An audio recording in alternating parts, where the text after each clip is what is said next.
déclaré lundi matin à BFM Télévision qu'il ne souhaitait pas poursuivre un dialogue par presse interposé avec M. Benalla qui se venge de son licenciement, au lendemain des révélations que l'intéressé, qui affirme avoir continué à échanger avec le président de la République, a fait à Mediapart.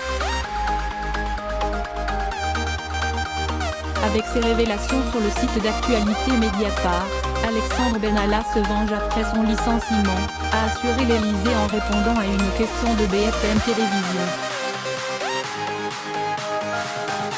Nous ne souhaitons pas poursuivre un dialogue par presse interposé avec M. Benalla qui se venge de son licenciement pour faute grave en entretenant tout un faisceau de contre-vérités et d'approximations, a indiqué l'Élysée à la chaîne. Toujours selon BFM Télévision, l'Élysée a rappelé qu'il n'avait pas été averti du déplacement d'Alexandre Benalla au Tchad et a expliqué que tout avait été fait dans les règles pour récupérer les titres qui étaient en possession d'Alexandre Benalla, notamment ses passeports diplomatiques.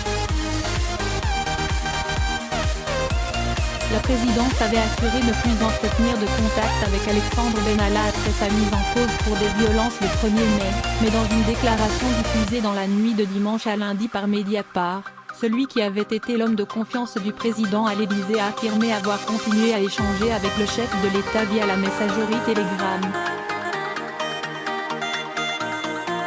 Ça va être très dur de le démentir parce que tous ces échanges sont sur mon téléphone portable, a-t-il souligné dans cet entretien publié 2 jours après que le parquet de Paris a ouvert une enquête préliminaire contre lui ayant pour objet un abus de confiance. Alexandre Benalla a précisé que les sujets évoqués avaient rapport à des thématiques diverses. Cela peut aussi bien concerner les gilets jaunes, des considérations sur Untel ou sur des questions de sécurité, a-t-il noté. Le lien a été coupé, selon lui, après les révélations de Mediapart sur son utilisation d'un passeport diplomatique pour des voyages d'affaires en Afrique. Dans un article du 27 décembre, Mediapart avait affirmé qu'Alexandre Benalla continuait d'utiliser son passeport diplomatique délivré le 24 mai 2018. D'après le média, le document, valide jusqu'au 19 septembre 2022, porte la référence 17 CD 09254. Plus tôt, LCI avait déclaré que le récent voyage d'Alexandre Benalla au Tchad n'avait pas été son seul déplacement sur le continent africain au cours des dernières semaines.